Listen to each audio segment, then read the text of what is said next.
ওয়াকফ সংশোধনী আইনের বিরুদ্ধে গর্জে উঠলেন উত্তর কাটিগড়ার মুসলিম ধর্মাবলম্বীরা।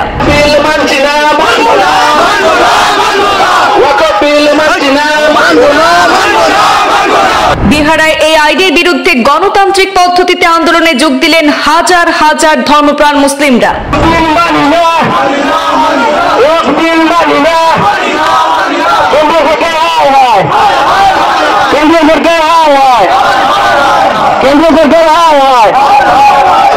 সংশোধিত ওয়াকফ আইন মানছি না, মানব না, এই আইন অসাংবিধানিক ইত্যাদি স্লোগানে কাঁপিয়ে তোলে প্রতিবাদী র্যালি করেন জনগণ। শান্তি সম্প্রীতি বজায় রাখুন, জাতি ধর্ম বর্ণ ভাষা নির্বিশেষে সবাই ঐক্যবদ্ধভাবে মুসলিম পার্সোনাল লগকেও যেভাবে আন্দোলনের কথা হয়েছে আমরা দেশের আইন কানুন মানিয়া দেশের সংবিধান মানিয়া আমরা আন্দোলন চালিয়ে যাইব। কেন্দ্রের নতুন সংশোধিত ওয়াকফ আইনের বিরুদ্ধে দেশ জুড়ে চলছে আন্দোলন, প্রতিবাদ। সেই সাথে আসামের বরাক উপত্যকার 3 জেলার বিভিন্ন স্থানে প্রতিবাদী বিক্ষোভ পালন করছেন ধর্মপ্রাণ মুসলিমরা। আজ কাছাড় জেলার উত্তর কাটিগড়ার বিহারায় গণ আন্দোলনে যোগ দিয়েছেন হাজার হাজার মুসলিম ধর্মাবলম্বীরা। বিহারার সরিষাকুড়ি থেকে বের হয়ে প্রতিবাদী র্যালি প্রায় 2.5 কিলোমিটার গ্রামীণ সড়ক পথ পরিক্রমা করে মোহনপুর বাজারে গিয়ে সমাপ্ত হয়। এই প্রতিবাদে বিভিন্ন স্লোগানে মুখরিত করে তোলেন আন্দোলনকারীরা। কেন্দ্রীয় সরকারের ওয়াকফ বিল মানছি না, মানব না, মসজিদ, কবরস্থান, মাদ্রাসা, ঈদগাহ ইত্যাদি সম্পত্তি দখলের অপচেষ্টা মানছি না ইত্যাদি ধ্বনি দিয়ে কেন্দ্রীয় সরকারকে এই বিল প্রত্যাহারের দাবি জানালেন আন্দোলনকারীরা। অন্যথায় আগামী দিনে আরো বড় আকারে গণ আন্দোলন গড়ে তোলার হবে বলে জানিয়েছেন। বর্তমান সময়ে মুসলিম পার্সোনাল ল বোর্ডের নির্দেশ মতোই আন্দোলন অব্যাহত থাকবে বলে জানানো হয়েছে এই প্রতিবাদী বিক্ষোভ থেকে। এলাকার প্রত্যেকটি মসজিদে শুক্রবার কালো বেজ পরিধান করে প্রতিবাদ সাব্যস্ত করা হবে, ধর্মীয়ভাবে প্রার্থনা করা হবে। এদিন তেরঙ্গা হাতে নিয়ে ওয়াকফ সংশোধনী আইনের প্রতিবাদ করেন হাজার হাজার জনগণ। প্রতিবাদী কার্যসূচি শেষ করার আগে প্রতিবাদকারীরা জেলা শাসকের উদ্দেশ্যে একটি স্মারকপত্র কাটিগড়া সার্কেল অফিসারের মারফত প্রেরণ করেছেন।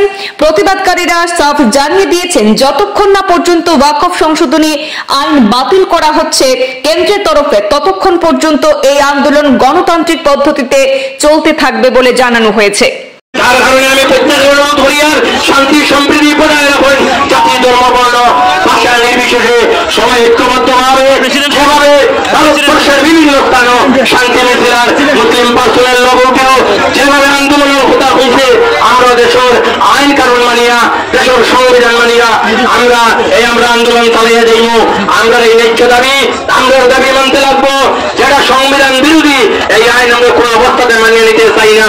আমরা এই ভারতের কেন্দ্রীয় সরকারের কাছে দাবি জানাচ্ছি, যেহেতু আমরা ওয়াকফ সম্পত্তি শত শত বছর আগের এবং সেই ওয়াকফ সম্পত্তি দ্বারা আমাদের ধর্মীয় স্থানগুলো পরিচালনা হয়ে আসছে, তাই আমি অনুরোধ করবো আমাদের সেই ধর্মীয় স্থানের উপর আপনারা কোনো আঘাত আনবেন না।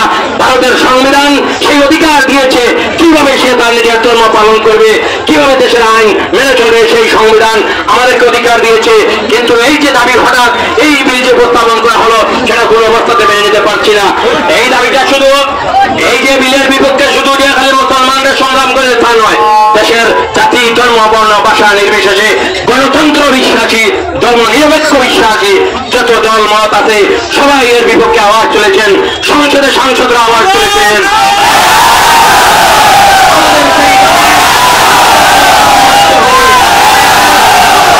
নামাজে যাব এবং জুমার নামাজের সময় নামাজ পড়ে ইমাম সাহেবের নেতৃত্বে আমরা খতমে ইউনূসের আয়াত পড়ব, আমরা দোয়া করব এই বিল বাতিল হওয়ার জন্য আল্লাহর কাছে।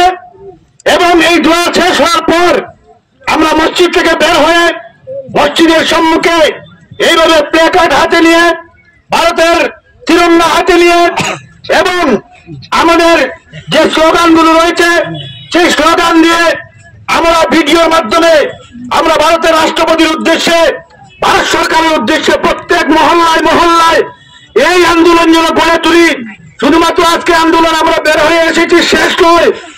আপনারা জানেন ভারতবর্ষের সরকার কৃষকদের বিরুদ্ধে কালো আইন করেছিল। আজকে 2% কৃষক ভারতবর্ষে থাকার পর তারা আন্দোলন করে এই কালো আইন বাধ্য করেছিলেন সরকারের কাছ থেকে প্রত্যাহার করতে। আমরা ভারতবর্ষে শুধু মুসলমান আমরা থেকে 40 কোটি, এবং আমাদের সঙ্গে রয়েছেন আমাদের অন্যান্য ধর্মাবলম্বীর কোটি কোটি মানুষ। তাই আমাদের আন্দোলন শুরু হয়েছে, যত সময় পর্যন্ত শেষ না হবে, এই কালো আইন প্রত্যাহার না করবে, তত সময় পর্যন্ত আমরা গ্রামে গ্রামে, মসজিদে মসজিদে, পাড়ায় পাড়ায় গণতান্ত্রিক ভাবে আমরা সরকারকে জানাবো যে এই আইন তুমি অতি সত্বর প্রত্যাহার করো, নতুবা আমাদের আন্দোলন চলবে।